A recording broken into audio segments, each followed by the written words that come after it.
and defeated them. At what point did you not take arms against your country? No, not my country. Nigeria is not my country. I am an Ijaw man.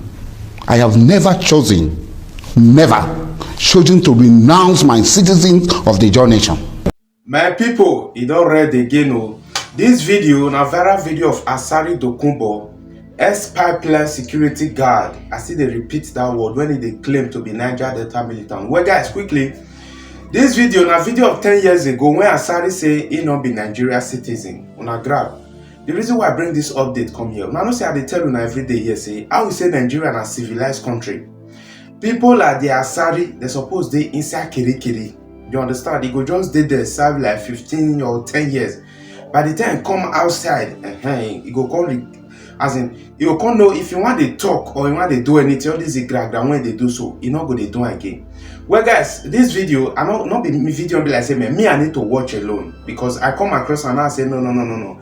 I need to carry them come you come publish them so that make other Nigerians make they notice and they watch who really be Asari Dokubo. Well, guys, make una not fail to drop una comment. What go see una for the next update coming up soon. Respect, one love, guys. My family and my people. In the 80s, we started to rejuvenate and reinvent the Ijaw nation through setting up of different organizations. I started with a Marxist organization, Committee of Collective Conscience. I was a leader of that committee, and then we merged with other organizations that share the same aspirations with us. First, it was Movement for Survival of Ijaw Ethnic Nationality in the Niger Delta, led by Mr. Tiko Goriba. From there, the Ijaws met, the Ijaws from the west and from the east met at Port Harcourt, and we decided to unify the whole Ijaw movement. So we have the Mimbutus in the west, we have Findik, we have Krimani, we had KYA, we had several organizations. We decided to meet at Akasa and unite the movement to become the Ijaw Youth Council after the Kayama Declaration. The Ijaw Youth Council started with a collegiate leadership. We held our first election on the 12th of June 1999 at the Kalawari town of Abonima, where an executive council was elected. Felix Todolo became president, I became vice president, I later became deputy president, and I later became president. Then at what point did the issue of taking arms come in? The arms struggle has been the tradition of Ijaw people. It is inbuilt in us, because if you read Ijaw history, a lot of Nigerians, those who call themselves Nigerians, falsify history. They distort history. They embellish their history. The Ijaws were the only people in Africa that fought the British and defeated the British. No other people in this part of Africa. The Ashantis fought, other people fought, but it was only the Ijaws that fought. The Akasa battle, when the Royal Niger Company was given concessionary right by the British Crown, far away Britain, to usurp Ijaw sovereignty. King Koko of Nembe rose and attacked the invaders at Akasa and defeated them. At what point did you not take arms against your country? No, not my country. Nigeria is not my country. I am an Ijaw man. I have never chosen to renounce my citizens of the Ijaw nation. Now, would it be right for people to say that you are an unpatriotic individual if you deny the country you belong to? Ijaw is a constituent of the Nigerian nation. No. That's not true, my brother. Allow me to give you the historical antecedent. Nations are built by people, not by force. The Ijaw nation were made up of different city-states. King Jaja of Opopo fought against the British. He was strict and taken to Virgin Island. There are so many Ijaw kings. King Imanijuka of Okrika did the same thing. He was taken to Calabar and put in prison. King Pepo of Bonny was deported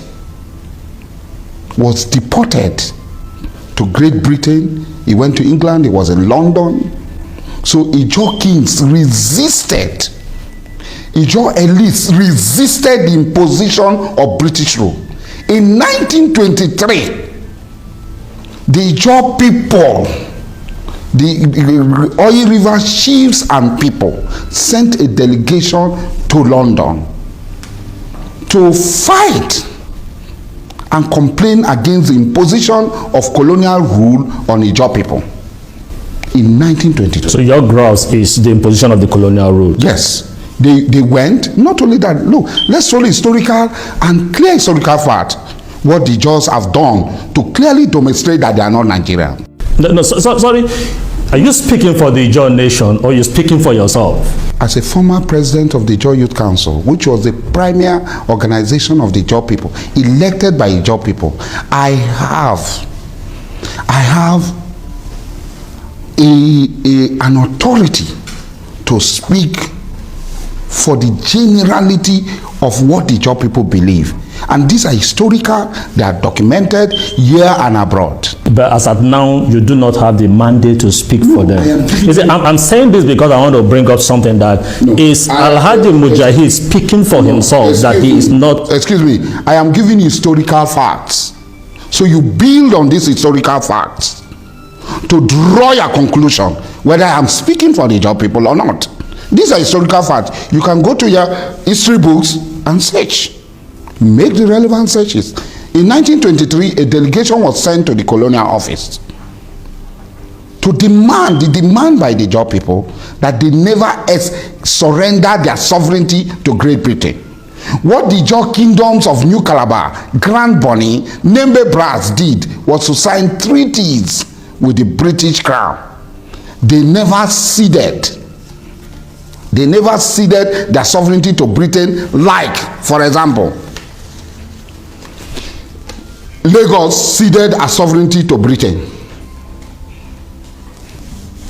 The Sokoto Caliphate was defeated. Sultan Atairu was killed by the British. Arochukwu was defeated in 1903. Bini was defeated in 18-something. All these kingdoms were defeated. And Abeokuta took, look, Nigerians don't know their history, and they do. People hold the history of our people. Do you know that Abeokuta was not, the Egba Federation was not part of Nigeria until 1923, after the amalgamation. The state in Nigeria called Bayelsa, is it dominated by Ijaws or not? When you ask this question, excuse me. Just answer my question. No. It cannot be black and white. There was white apartheid rule in South Africa. Does it make Mandela? The state in Bayelsa, is it dominated by Ijaw? It is an occupied Ijaw territory by the Nigerian state. The Nigerian state is occupying Bayelsa, which they call a Batustan, which they created for administrative convenience to administer people. So the pipeline vandalization, is it a way of getting attention of the Nigerian state? Nobody is getting any attention of Nigerian state. Nobody. If some people are doing that, okay. But your people did that in the Niger Delta. Not my people. There are different groups. In every struggle, there are revolutionaries and counter-revolutionaries. The group you benefited from, are they the revolutionaries or the counter-revolutionaries? The wealth of the people belongs to them. And they have the right to take their wealth in any way and use it in any way they want. Under the laws of the land. Which law? The laws of the apartheid law of the Nigerian state that gives more, that gives somebody from Madugri oil well in Ukube, that gives somebody from Sokoto oil well in Po, that if you come to Goni land and take the oil of Ogoni people You because it is Nigeria. you seem to be against the knowledge of the commonwealth of the people. What is Commonwealth, my brother? What is owned by everyone. How can it be owned? What is the relationship between me and a German and an Hausa man? What is the relationship between me and a German and an Igbo man? What brings us together? How are we related? It has become a growing trend in Africa. You have insurgency in everywhere, in Mali, in Somalia, in every part of Africa. Do you subscribe to this insurgents group rising or becoming terrorist groups? My dear brother, I don't know what you mean by terrorists. That in the 18 something, some European merchants sat down in Berlin and balkanized Africa as if we were meat to be sold after they slaughter a cow. They balkanized Africa, and it is very shameful for you to accept that Europeans sat in Berlin in a conference they called the Berlin Conference and start to balkanize Africa. And now said, listen to me please, this is where we get it wrong, that you accept an evil. These Europeans balkanized Africa and decided that Africa, some people should become Belgium territory, some people should become... I tried to scream, but my voice